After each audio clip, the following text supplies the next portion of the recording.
ఈ video CJP protest గురించి అస్సలు కాదు, స్టూడెంట్స్ ప్రొటెస్ట్ గురించి. దేర్ ఈజ్ ఎ డిఫరెన్స్ అన్న. సీజేపీ ప్రొటెస్ట్ గురించి ఎందుకు మాట్లాడట్లేదు కొంతమంది? ఇంకా ఏంటంటే లైన్ దాటి యూ డోంట్ హ్యావ్ స్పైన్, ఆ స్పైన్ గురించి కూడా మాట్లాడదాం. But let me give you clarity. బిగినింగ్లోనే నేను చెప్తున్నాను, ఈ వీడియో స్టూడెంట్స్ ప్రొటెస్ట్ గురించి, అర్థమవుతుందా? అండ్ నేను ఏ పొలిటికల్ పార్టీస్ని సపోర్ట్ చెయ్యను. ఎందుకురా అంటే అందరూ దొంగలే. ఇంకా మీకు క్లియర్గా చెప్పాలి అంటే బీజేపీని సపోర్ట్ చేయను, కాంగ్రెస్ని సపోర్ట్ చేయను, ఏ పొలిటికల్ పార్టీని నేను సపోర్ట్ చేయను, ఇంక్లూడింగ్ దట్ ఆన్లైన్ పార్టీ సీజేపీని కూడా నేను సపోర్ట్ చేయను. ఇక్కడ సమస్య ఏంటి, దానికి రూట్ కాజ్ ఏంటి, ఇప్పుడు మనం ఏం చెయ్యాలి, దీని గురించే మాట్లాడదాం. అసలు ఎలా మిస్లీడ్ అవుతుందో మాట్లాడదాం, ఇవే మాట్లాడదాం. అర్థమవుతుందా? అండ్ బేసిక్గా ఈ వీడియో ఎలాగో వెళ్ళదు. ఎందుకంటే మనం ఏ పొలిటికల్ పార్టీకి సైడ్ అయిపోయి, అంటే వాళ్ళ సైడ్ తీసుకొని మనం భజన కొట్టాం కదా. భజన కొడితే అలగార్థం ప్రకారం పిక్ అయిపోద్ది. ఎందుకంటే పెయిడ్ ప్రమోషన్లు నడుస్తున్నాయి ఇన్స్టాగ్రామ్లోని, యూట్యూబ్లోని, ఫేస్బుక్లోని. ఇప్పుడు నేను గుడ్డిగా కొంతమంది ఎందుకు ఇప్పుడు ఎలా వర్గం ఎలా డివైడ్ అయిపోయిందిరా అంటే, అయితే లెఫ్ట్ వింగ్ లేకపోతే రైట్ వింగ్. నాకు క్లియర్గా ఒక క్లారిటీ వచ్చేసింది. పాలిటిక్స్ న్యూట్రల్లో చెప్తే ఎవడో చూడడు, ఇది కూడా చూడరు.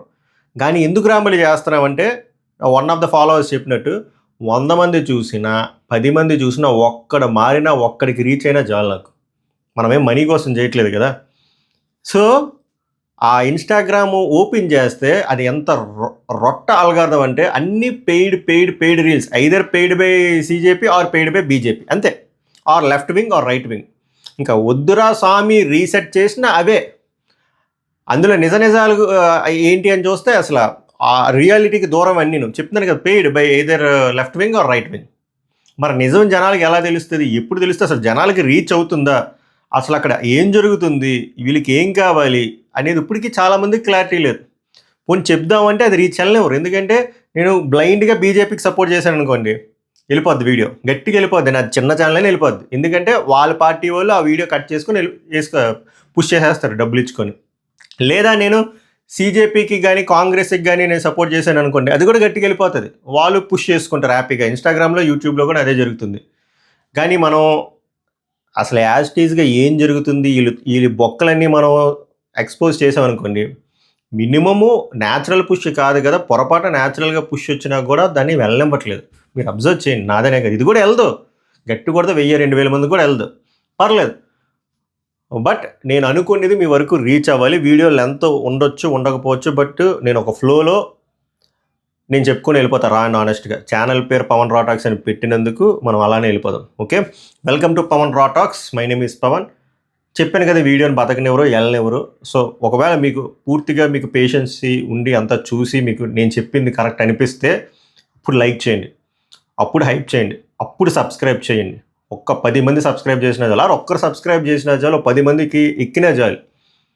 ఈ రోజుల్లో ఎలా అయిపోతుందంటే సీజేపీ ప్రొటెస్ట్, ఆ స్టూడెంట్ ప్రొటెస్ట్, అది అన్నింటికి వెళ్దాం. దానికంటే ముందు ఇది చెప్తేనే మీకు అర్థమవుతుంది ఇండియాలో ఎలా జరుగుతుందంటే దారుణాలు. ఎవడైనా వచ్చి ఫర్ ఎగ్జాంపుల్ అక్కడ ఒక ఇష్యూ జరిగింది, అది ఆ ఇష్యూ హిందువులకు జరిగింది, అక్కడ హిందువులు సఫర్ అయ్యారు అనుకుందాం, ఓకేనా. దాని గురించి మనం మాట్లాడామనుకో, నేను న్యూట్రల్గా మాట్లాడిన వాళ్ళ గురించి చెప్తున్నాను. వెంటనే ఆడు ఏమైపోతున్నాడంటే వాడిని బత్తాయి అనేస్తున్నారు.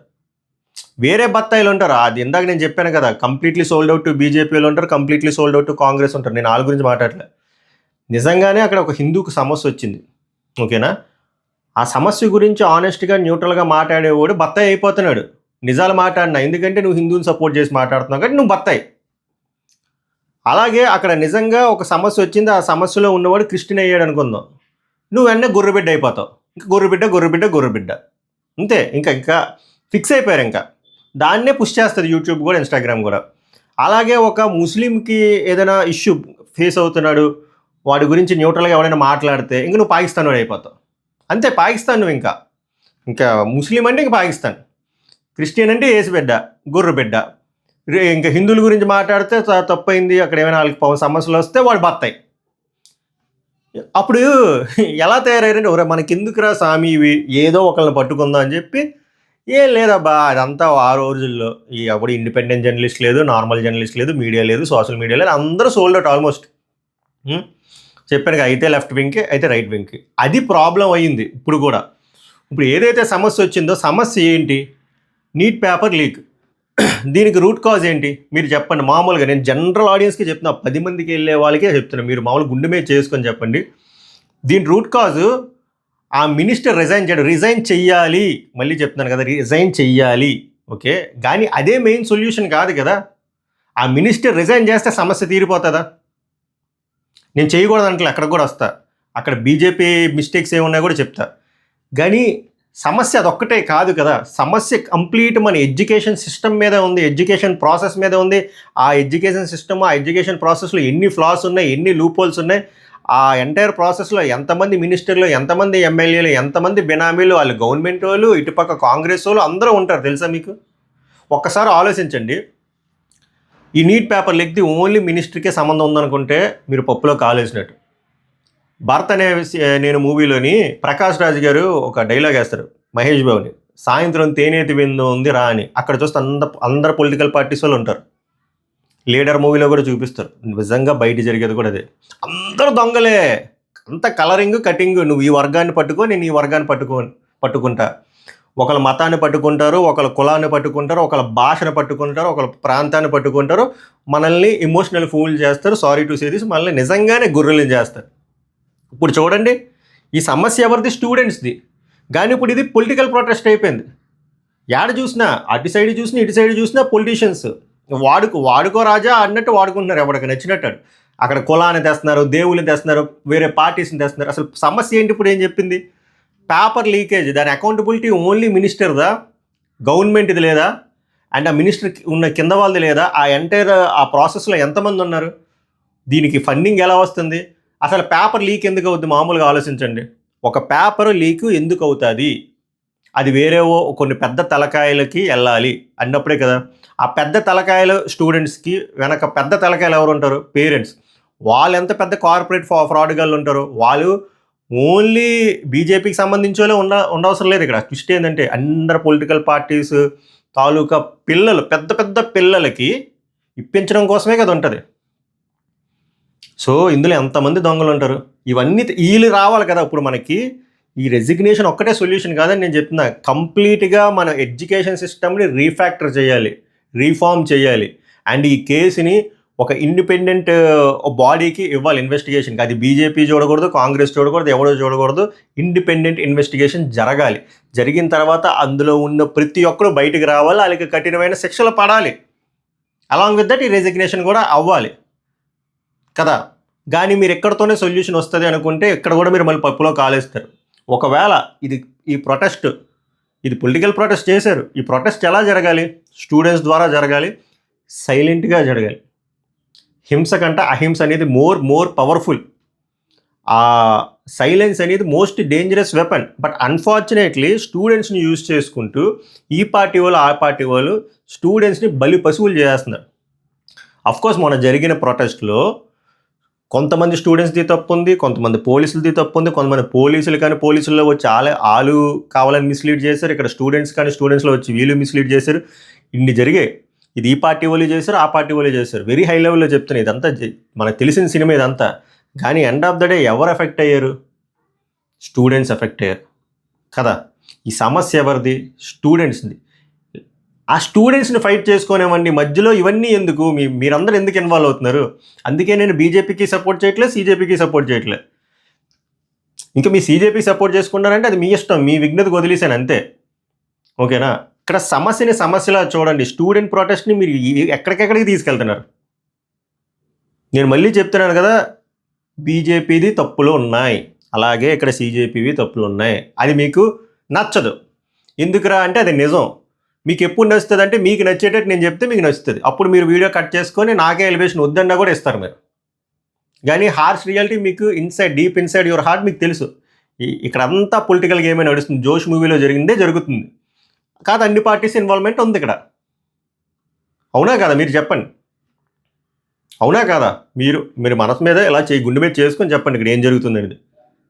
ఇంకే పొరపాటు ఇన్స్టాగ్రామ్లో ఏదైనా వస్తే అయితే సీజేపీకి యాంటీ, లేదా సీజేపీకి సపోర్ట్, లేదా బీజేపీకి యాంటీ, బీజేపీ వద్దన్నా వరదా వాడిని ఆపు అన్నా కూడా ఆగో.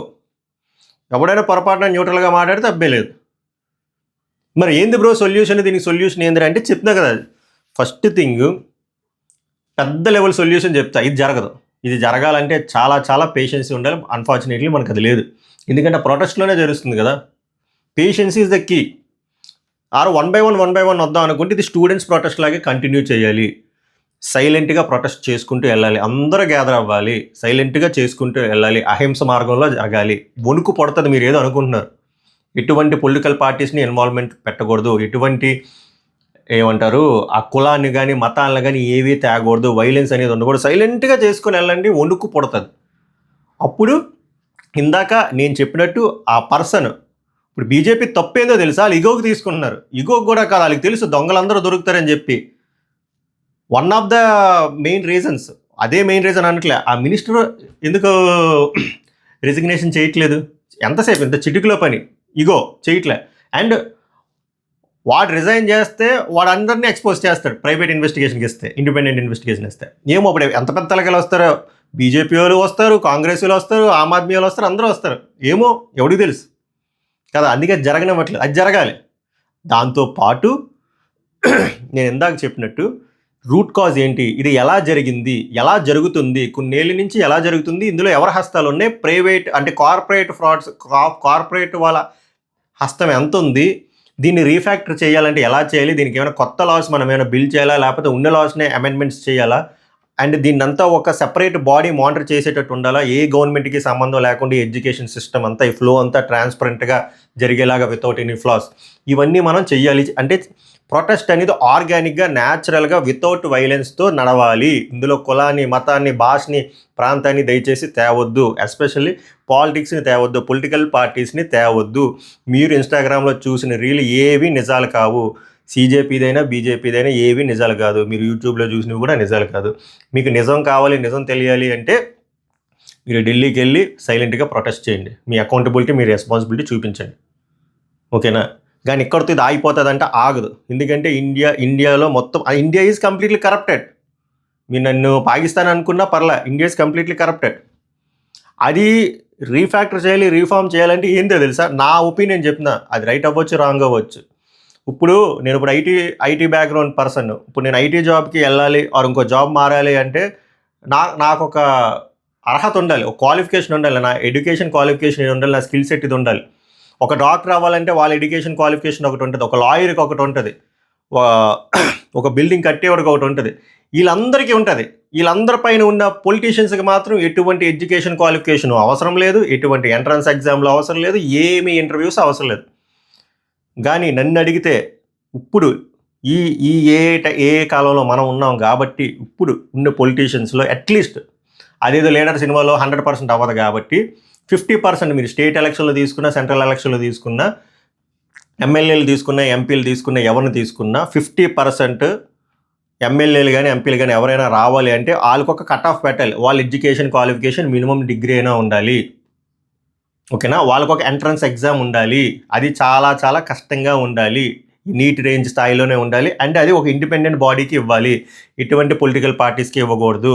వాళ్ళే మానిటర్ చేస్తారు. అంతా ట్రాన్స్పరెంట్గా ఉంటుంది. అందులో క్వాలిఫై అయిన వాళ్ళు ఆ మార్క్స్ బట్టి వాళ్ళకి ఎలిజిబిలిటీ వస్తుంది పార్టిసిపేట్ చేయడానికి ఎలక్షన్స్కి, అట్లీస్ట్ 50%. అండ్ ఎవరైతే సీఎం కిందో పిఎం కిందో చేద్దాం అనుకుంటున్నారో వాళ్ళు మాత్రం కన్ఫామ్గా ఆ 50%లో ఉండాలి. వాళ్ళు ఆ ఎగ్జామ్ క్వాలిఫై అవ్వాలి.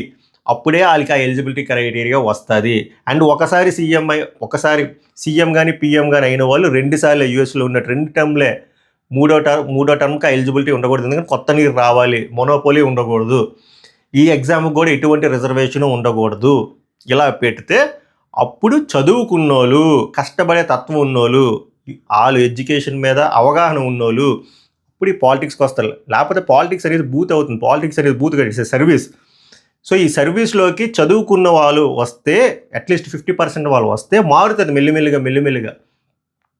ఇది జరుగుద్దా అంటే సినిమాలో లాగా, శంకర్ మూవీలో లాగా ఫస్ట్ హాఫ్ నుంచి సెకండ్ హాఫ్లో అయిపోదు. ఒక 20 ఏళ్ళు 30 ఏళ్ళు పడుతుంది. కానీ ఇక్కడి నుంచి మొదలు పెట్టాలి. మీరు ప్రొటెస్టులు చేస్తే అలాగ ఒక కాంక్రీట్, నేను జస్ట్ నా ఒపీనియన్ చెప్తున్నా. ఎందుకంటే ఇది ఎడ్యుకేషన్ సిస్టంలో జరిగింది కాబట్టి మీరు ఫైట్ చేస్తున్నారు. ప్రతి డొమైన్లో జరుగుతుంది. మరి ఆ డొమైన్లు ఎవరు క్లీన్ చేస్తారు? అవన్నీ క్లీన్ చేయాలంటే మన పొలిటికల్ ఆర్కిటెక్చరే కరప్ట్ అయి ఉంది. ఆ ఆర్కిటెక్చర్ మళ్ళీ రీఫార్మ్ చేయాలి, రీస్ట్రక్చర్ చేయాలి, రీఫ్యాక్టర్ చేయాలి అంటే బేస్ లెవెల్ నుంచి మొదలు పెట్టాలి. బేస్ లెవెల్ నుంచి మొదలు పెట్టాలంటే ఒక చదువుకున్నోడు రావాలి. ఒకటి కాదు, 50% అయినా ఉండాలి. దానికి మళ్ళీ కులాల్ని మతాల్ని దయచేసి యాడ్ చేయొద్దు. No reservations. వాడి స్కిల్ బట్టే వాడు క్వాలిఫై అవ్వాలి. ఆడికి స్కోర్ ఇస్తే అందరికి ఒకటే స్కోర్, వాడికో స్కోరు, ఈ రిజర్వేషన్కో స్కోర్ ఉండకూడదు. అండ్ సీఎం పిఎం అయ్యేటోళ్ళు కన్ఫామ్గా క్వాలిఫై అవ్వాలి. ఇది నా థాట్ ప్రాసెస్, ఇది నా వ్యూ పాయింట్. మీకు అర్థమవుతుందా? సో కట్ చేస్తే ఆ ప్రొటెస్ట్ని దయచేసి స్టూడెంట్ ప్రొటెస్ట్లు అనేది చూడండి. ఓకే, అది ఓన్లీ ఒక ఎడ్యుకేషన్ మినిస్టర్కో ఒక దానికో కన్ఫైన్ అయ్యి చూడదు. అది చాలా పెద్ద సమస్య. అన్నీ రిజాల్వ్ అవ్వాలి, ట్రాన్స్పరెంట్గా ఉండాలి. ఫాస్ట్ ట్రాక్ చేస్తా అన్నారు కదా నరేంద్ర మోడీ గారు, అది ఎంత ఫాస్ట్ ట్రాక్ చేస్తారు? మీరు జస్ట్ ఇన్స్టాగ్రామ్లో ఒక రీలు, ట్విట్టర్లో ట్వీట్ పెట్టినట్టు కాకుండా ఆ ట్రాన్స్పరెన్సీ ఉండాలి. అన్ఫార్చునేట్లీ మనకు ఆ ట్రాన్స్పరెన్సీ ఉండదు. ఎందుకంటే మన మోడీ గారు అసలు ప్రెస్ కాన్ఫరెన్సే పెట్టరు. అదేందో ఆ దౌర్భాగ్యం మనకు అర్థం కాదు. ప్రెస్ కాన్ఫరెన్సే పెట్టరు, మీడియాతోనే మాట్లాడరు. ఏమేనంటే ట్విట్టర్లో ట్వీట్ వేసేయడం, లేకపోతే ఇన్స్టాగ్రామ్లో రీల్ వేసేయడం తప్ప జర్నలిస్ట్ దగ్గరికి వచ్చి మాట్లాడరు. ఎందుకు మాట్లాడరు అంటే మీకు తెలుసు. వాళ్ళ గురించి ఏమైనా మాట్లాడితే మనం ఇంక ఇటు వెళ్ళిపోతాం, పాకిస్తాన్లో అయిపోతాం. వాళ్ళకి ఫర్గా మాట్లాడితే బత్తాయిలు అయిపోతాం. చెప్పాం కదా. సో అది జరుగుతుంది. నేను ఎందుకు వీడియో ఇప్పటి నుంచో తెలుస్తుంది ఎందుకు చేయట్లేదంటే, ఇది ఎక్కదు, నేను చెప్పేది ఎక్కదు అసలు. ఇప్పుడు ఇంత అడిసేనా ఇంతవరకు ఎవడు చూడ్డు. స్టార్టింగే నేను ఆ ఓపెనింగ్ చెప్పాను చూసారా, ఎవరు ఏ పార్టీలకి సపోర్ట్ చేయనని, అక్కడే డిస్లైక్ కొట్టి వెళ్ళిపోతారు. ఆడి యూట్యూబ్ కూడా వెంటనే ఆడి పుష్ చేపేస్తాడు. సబ్స్క్రైబ్ లైక్లు పక్కన పెట్టండి, అసలు మినిమం రీచ్ అయ్యలేవు అది. కానీ నా ఆశ ఏంటంటే ఒక 100 మంది చూసినా ఆ 100లో 10 మందికైనా ఈ అవేర్నెస్ వెళ్తుందని.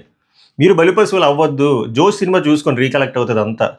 స్టూడెంట్స్ని వాడుకొని వదిలేసే చరిత్ర తప్ప స్టూడెంట్స్ని అప్పర్ లెవెల్కి పుష్ చేసే చరిత్ర మన దగ్గర లేదు సార్. ప్రతిసారి మనం ఒక యూజ్ అండ్ త్రో గాలి స్టూడెంట్స్ అందరమే. మనం ఇన్ ద సెన్స్ నేను స్టూడెంట్ లైఫ్లో వచ్చారు కాబట్టి ఎంప్లాయీగానే చెప్తున్నా, మిమ్మల్ని యూజ్ అండ్ త్రో కింద వాడుకుంటున్నారు తప్ప ఏం ఉండదు, మీకేం ఉండదు. మీకు ఏదైతే యాక్షన్ బ్లాక్లో మంచిగా అనిపిస్తే తర్వాత చూస్తే టైం అంతా పోద్ది. ఆ టైంని మీరు వెనక్కి తెచ్చుకోలేరు. మనీ కంటే ఇంపార్టెంట్ థింగ్, ప్రెషియస్ థింగ్ ఏమైనా ఉందంటే టైం. ఆ టైంని మీరు దేనికి పెడుతున్నారో ఒక్కసారి ఆలోచించండి. So this is the view point from my side. మీకేమనిపిస్తుందో చెప్పండి. మళ్ళీ కామెంట్ చేస్తారంటే చేయండి, కానీ వాళ్ళది అక్కడ తప్పు ఉందో బ్రో, పోలీసులు దాడాలి అలా చేయకూడదు, పోలీసులు అలా మేకులు ఉండేదంతా కొట్టకూడదు, లేకపోతే సీజేపీ వాళ్ళు అలా చేయకూడదు, అక్కడ ఆ పాట పాడకూడదు, ఇవన్నీ వద్దు. అక్కడ ఇద్దరు దొంగలే, తప్పులు జరుగుతున్నాయి. కానీ ఈ ఇద్దరు దొంగల వల్ల అన్ఫార్చునేట్లీ జెన్యూన్ స్టూడెంట్స్ అక్కడ ఉన్న వాళ్ళు సఫర్ అవుతున్నారు. వాళ్ళు అవ్వకూడదు అనేది మన ఆబ్జెక్టివ్, మన న్యూట్రల్ ఆడియన్స్ తాలూకు ఆబ్జెక్టివ్. ఐ హోప్ మీకు వివరంగా చెప్పానని అనుకుంటున్నాను. మళ్ళీ నెక్స్ట్ వీడియోలో కలుద్దాం. సభకు నమస్కారం, ధన్యవాదాలు.